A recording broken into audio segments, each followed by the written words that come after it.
TJ Barnhart here, Keller Williams Realty in Coeur d'Alene, Idaho. Beautiful North Idaho. It's a great day. Today, I wanted to talk to you about inflation and housing, how it's related, and opportunities for buyers and sellers, and what to look out for. So, inflation and interest rates, I feel, are going to be going up. Let me show you. This is the Wall Street Journal, June 10th, 2009. This is the annual percentage change in the monetary base. So this is the amount of money that's out there. So this is 1961, and it's steady, kind of steady, little fluctuations, and then a huge hop. This is just current. This is 2009, and it makes sense. You know, the stimulus packages, the company corporate bailouts, things of that sort are causing an increase in the money supply, as well as many other things.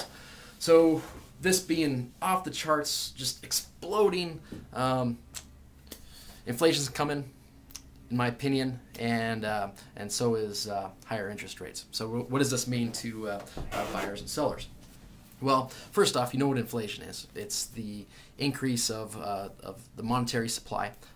What that does is it devalues and dilutes the money that's already in supply, and it reduces purchasing power. What a gallon of milk that's $3 or $2.89.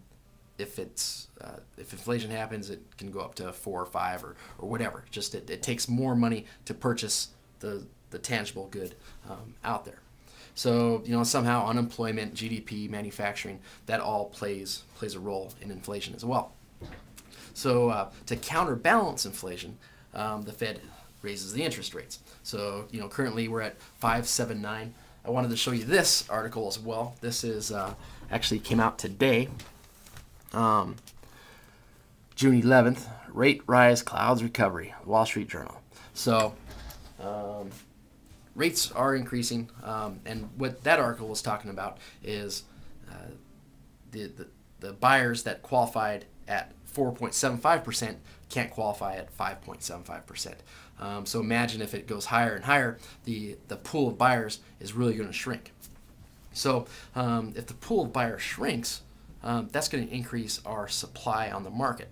For example, in our area, we have 2,700 listings on the market.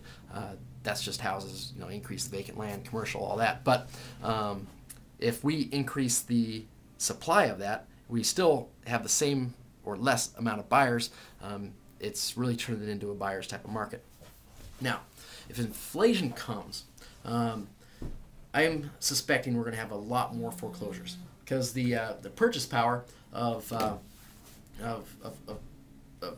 owners of property out there is going to go down. It's going to cost more to buy the staples that they need. So the people that are on a salary that have not had raises or anything like that, they're going to be crunched, and it's going to be harder to make the mortgage payments.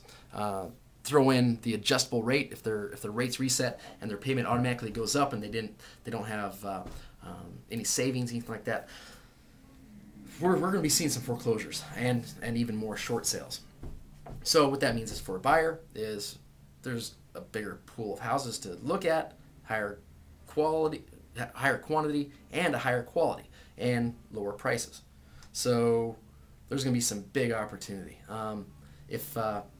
As a buyer, you want to make sure in an inflation type of environment you buy at the lowest. If the market's going like this, you want to buy right here. Okay. Now, as a seller, you kind of want to do the same thing. If the market's doing this and people are buying right here, you got to price yourself in front of the market. So make sure that you have an agent that knows what to look for. Like for example, in our price ranges 150 to 175, there's a 20% pending ratio. Out of all the listings, 20% of those are pending. So what that tells me to tell a seller is price your property to where it's in the lower portion of that 20%. You want to be the best price, best quality, at least in the top 3 choices for buyers. That happens in all price ranges. In our 400 to 500 price range, we're only looking at 2 or 3% pending ratios. So that means that you've really got to be priced aggressively and in front of the market if yours is going to stand a chance of selling. So hope that gives you a nice little snapshot. I'm not an economist. I'm just throwing it out because I'm curious. So if you have questions, check out my website. Send me an email. Call me. Go to livecda.com, and I look forward to working with you, your friends, your referrals in the future. So have a great day. Thanks.